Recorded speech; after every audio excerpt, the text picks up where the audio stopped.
It's fine. Okay. Hey everybody, I'm Doug. And I'm Sam. And this is the Bottom Line Night Edition. Night Edition, because it's like 11 o'clock at night. It's late. I'll explain why, but I'm going to tell you right now. We're on the charter from hell, and we're doing this at night because Sam is got the night watch, and this is the only time we have to do it. So what do we got? And thank you to our charter guests for being such good sports. Charter guests are awesome. Charter Yes. from hell, charter guests are awesome. Yes. So it's brought our to you by? episode is sponsored by Marine Data Solutions and Saltee Crew Apparel. No throttling, no contract, unlimited data, and No oil spills. like months for now. Thank I mean, God. they actually saved our bacon because I'm not going Marine to tell you the data. marina we're in, but their internet sucks. Yeah. Okay. All right. And Saltee Crew Apparel, what's that do for us? It keeps us from being naked. Yeah, keeps her from being naked. So thank you, Saltee Yeah. Crew Apparel, for keeping her from being naked. And by the way, as long as we're talking about that, okay, you guys creeping around on her, with the comments. I ain't having it. I show her the comments. Okay. Next. All right, next. So any industry news in Florida, director. It's late. We're a little punchy. Go ahead. So in Florida, director Fort Pierce celebrates groundbreaking. Directors up in Fort Pierce has Yes. just finished digging the pit, they just started digging the pit for their new travel lift. It's going to be 1,500 ton capacity, and guess what? It's going to be the world's largest travel lift in the world. The world's That's largest awesome. travel lift in the world. Not in Go, space. guys. Not in space. Okay, the pandemic slowed them down, but it's going to take about 5 months. 1,500 ton boat. That's a pretty big boat. Next. In Holland, the crowning achievement goes to Hockroot in Hockroot? Royal Hockroot Shipyard. Oh, Hockroot is not Hockroot anymore. No, it's Royal Hockroot. Yes. Okay, what's that all mean? It means that they have been in business for over 100 years and it's within the family. So wait a minute. To be a royal shipyard in Holland, you have to be in business for 100 years, and it has to be in the same family. Correct. Okay, well, you know what? Big congratulations to Hockroot. Yes. All right, they joined the ranks of Fedship and a lot of other mega yacht yards over in Holland that just do a spectacular job. Matter of fact, most of those boats, the other manufacturers try to strive to. Oh, that's Yeah, awesome. but now Good they're job. royalty, so I guess they're going to charge more. Okay. Yeah. By the way, that was a picture I just showed you. That was one of the boats they just recently launched. Okay, next. So over in Germany, new yacht concept, Ultra 2 concept, purpose of being more sustainable and ultra secure. So look at this boat here. Okay, this is a new boat. This is a 312-foot concept boat, 95 meter. Okay, it weighs 4,450 tons. So better start going out and getting your unlimited master's license. It looks pretty cool, but here's the funny thing about this boat. This boat will have what they call a safe room attached to the owner's cabin. What's that mean? That means if there's trouble, the owners can run into this room and close this door like a big safe, and they're safe. That's But cool. what about us? Yeah, what about the What crew? about crew? What about the crew? Some other things about this boat is it's actually going to be a hybrid. It's a diesel electric, but it'll also be able to run on batteries for a short time entering the harbor. I'm not sure I want to be on a 300-foot yacht coming in on battery power.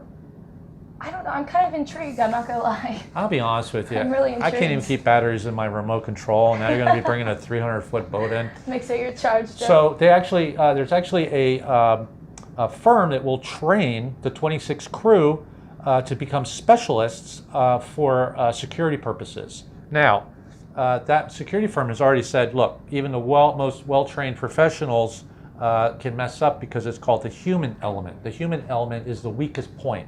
So I guess what they're so worried about is the owner is safe and sound in the safe room. Yeah. But then you got the crew outside going, what the hell do I care? Open the damn door, dude. You know? I mean, personally, I wouldn't do that. You wouldn't do that? I'll keep you safe. The last thing I want to do is have 26 crew running around me with weapons. Yeah, that'd be. I mean, come on, seriously? Have we talked about chefs on this show? I mean, this whole kitchen's designed as a safe zone for us, so he can't hit us with a chef. That's why it's this wide. He can't do it. Now we're going to put a gun in his hand? Ooh. Okay, next.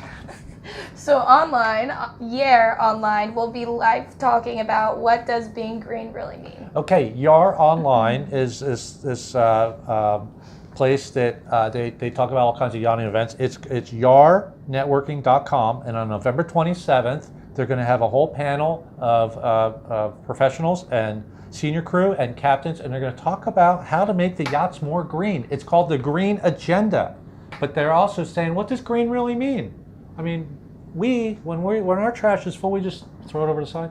Yeah, totally. I mean that's what you do. We don't do that. No, we don't do that. We don't do that. All right, listen.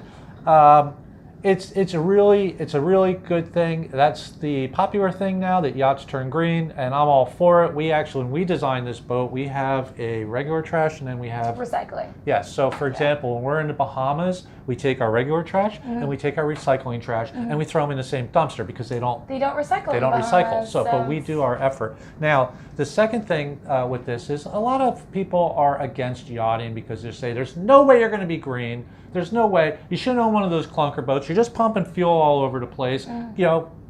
Yeah. It's like, oh, the jet. You don't need to own a jet. But see, the one thing about yachting is we've been green longer than anybody else on the planet has. Yeah. You know how? Sailboats. Sailboats. Yeah. Even if we lose every drop of oil, there'll still be 200-foot sailing yachts flying around, and we'll still be around driving them and serving drinks. We will survive. Yes. Hey, hey. So yes, yachts can be very green. Just have to have sails. Yeah. Okay. Next. Crew corner, tough charters. Hey, we're on one. Oh my God. Okay. First of all, let me say that our charter guests are awesome. They're great. We love great them. Sports. All right. But everybody in the industry's had one of those tough trips, and it's not one thing or another, but it's a series of events. So after a short period of time, you're shaking your head, going, "What's going on?" I'm shaking my head, going, "What's going on?" First, the weather sucked, so we're bottled up here trying to get over to Nassau. Then we got our COVID tests. We all passed, but then you had to submit to the Bahamas to get in, and we get denied. And we spent hours on the phone and no answer, emails, nothing. So we finally reapplied, and we got the green light. But by the time you do your COVID test and you get your results and then you apply, you have to do it in 5 days. We were down to 1 day by the time we got permission to go. And then okay, so we're actually offshore, right? And then the charter guests are like, Nassau sucks. Yeah, we'll come meet you. Go meet you in Miami. We're like, okay, perfect. okay, Actually, fine. that works out. We go back into Port Everglades, and a 30-foot center console flies off my wake, and lands sideways and proceeds to sink. Yeah, we thought it was going to capsize. We're all in the wheelhouse and we're watching this. He was like 15 feet away from my bow. All right, take a look at this picture. This picture, you can see I've already stopped. My bow is pointing towards the beach, not the inlet. And he cuts across my bow. He guns it to try and get the water out. Yeah. Okay, look at the second photo right here. Okay, he's almost rolling over in that one, the outboards. The third photo here, okay, it's sinking. Those outboards are under. I don't know how he did. He put the guys on the bow, and you can see the fourth one. He's still pretty low, but he's finally starting to get some water out. This happened in a split second. If we weren't paying attention, I would have steamrolled him at 14 knots. It was insane.